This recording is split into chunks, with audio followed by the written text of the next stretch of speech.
Bonjour à tous et bienvenue sur ce webcast spécialement dédié à l'association Rêve et Action. En janvier 2010, Simone Trudeau, alors en poste à Haïti pour la MINUSTAH, disparaissait tragiquement lors du tremblement de terre. Femme engagée, Simone Trudeau s'était fortement impliquée dans la mise en place du centre éducatif Rêve et Action, situé au quartier La Boule à Pétionville, qui prend en charge 150 enfants défavorisés. Pour en parler, ou plutôt pour agir, nous recevons aujourd'hui Jean Trudeau, frère de Simone Trudeau, ainsi que M. Alain Bolnet, qui ont décidé tous deux de tout mettre en œuvre pour consolider et poursuivre ce formidable projet. Monsieur Trudeau, bonjour. Bonjour Monsieur Bolnet, bonjour. Bonjour, Monsieur Chalonneau. Alors, Monsieur Trudeau, pouvez-vous nous rappeler qui était Simone Trudeau, en fait, et puis son parcours, ce qu'elle a réalisé? Simone Trudeau était ma sœur. Elle est malheureusement décédée le 10 avril 2010 lors du tremblement de terre en Haïti. Ce tremblement de terre qui a causé beaucoup de victimes non insoupçonnées, mais on sait que pour la MINUSTAH, c'est la mission de stabilisation des Nations Unies. Les 400 personnels des Nations Unies sont décédés ce jour-là dans l'effondrement de l'immeuble. Alors ma sœur, entre autres choses qu'elle avait pu réaliser, elle aidait une école qui est patronnée par la fondation Rêve et Action. C'est une école qui s'adresse aux enfants défavorisés, mais quand je dis défavorisés, extrêmement défavorisés, des enfants qui n'arrivent pas à manger un repas par jour. Donc un certain nombre de gens se sont réunis, ont créé une fondation et s'occupent de cette école qui est située à La Boule, qui est un peu à 12 km en dehors de Pétionville, en pleine nature.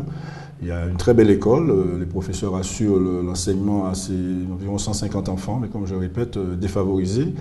Et lorsque ma sœur est décédée, avec le Kiwanis Club de Shelcher, qui était à l'époque présidé par Alain Bolnet, nous avions décidé de continuer l'action qu'elle avait entamée en Haïti, mais de ne pas s'arrêter à une année, qui était tout à fait symbolique, de prendre un engagement sur 5 ans, relais qui a été immédiatement pris par José Anelka, directeur de Radio-Caraïbes International. Donc la première année, nous avons, avec l'aide de la Poste, réalisé la collecte de 9 000 euros, et nous sommes sur cette base de 9 000 euros, raison pour laquelle je m'adresse aux adhérents de Contact Entreprise, pour voir si nous pouvons, pour l'année 2013-2014, lever 9 000 euros qui assurent le gîte, presque on dirait le gîte et le couvert, c'est-à-dire l'achat du matériel scolaire, la nourriture à 3 repas par jour, l'inscription à l'école, parce que l'école en Haïti est obligatoire et payante, c'est un paradoxe, mais c'est ainsi que les uniformes.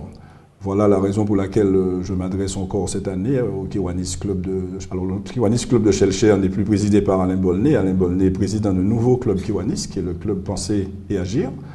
L'an dernier, nous avons réalisé une opération avec RCI, avec 5 entreprises que je me permettrai de citer. Il s'agit de Total, de Pony, de la Fondation Clément, des chocolats et de Fondation Clément par l'intermédiaire des chocolats et l'eau, et il y a une cinquième que j'oublie. Ces 5 entreprises nous ont aidé à boucler notre budget. Nous avons pu faire parvenir cet argent. L'école a été assurée. Cette année, ce sera un peu plus difficile parce que l'aide que la Fondation Rêve et Action recevait des ONG, les ONG sont en train de quitter Haïti petit à petit. Donc là, nous continuons notre action avec l'aide du club présidé par Alain Bolnet cette année, le Kiwanis, et l'aide des RCI. Nous tâchons de réunir 9 000 euros que nous envisageons de faire parvenir en Haïti dans les plus brefs délais, bien sûr avec l'aide des entreprises qui voudront bien répondre à notre appel. Alors, il faut quand même rappeler, si vous voulez bien, 9 000 euros, c'est le budget global pour scolariser un certain nombre d'enfants, mais individuellement, ça... Individuellement, on était sur une base de 150 enfants. Nous avions ramené ça à 65 euros, ce qui paraît extraordinaire, si je peux utiliser ce terme. C'est 65 euros par enfant, paie, je le répète, la scolarité, l'inscription à l'école, les vêtements, les livres sont en créole haïtien, donc les livres doivent être achetés, donc on ne peut même pas leur envoyer de livres. La nourriture, pour passer de 1 repas à 3 repas par jour, ainsi que l'uniforme. Donc 65 euros par enfant, c'est une donc somme... 65 euros, 2 repas... 3 repas, c'est une somme qui paraît dérisoire, mais qui là-bas est vraiment importante. J'ai vu l'école, j'ai vu les enfants, je peux vous dire que les fois où nous avons réalisé des émissions avec RCI, nous avons pu appeler la directrice de l'école, nous avons pu parler à des enfants. Ils attendent beaucoup de nous et comme je vous dis, c'est une action pérenne. Nous sommes à la troisième année. J'espère que nous pourrons boucler le budget cette année et puis continuer les 2 prochaines années. Alors, Monsieur Bolnet, vous avez l'intention vous l'avez déjà fait, mais vous avez l'intention de poursuivre un accompagnement de cette association Rêve et Action. Dans quelle mesure, quel est le mode opératoire que vous proposez Écoutez, je voulais surtout préciser que notre association, le Kiwanis Club Penser et Agir, a pour objectif d'aider les enfants du monde. Nous avons commencé déjà avec l'école dont s'occupait Simone Trudeau, et je pense qu'il faut très urgemment, d'ailleurs, je précise une petite précision, que c'est 65 € par an. Et pour aider donc 135 enfants, et leur permettre donc de manger, de s'instruire et de s'habiller. Alors, nous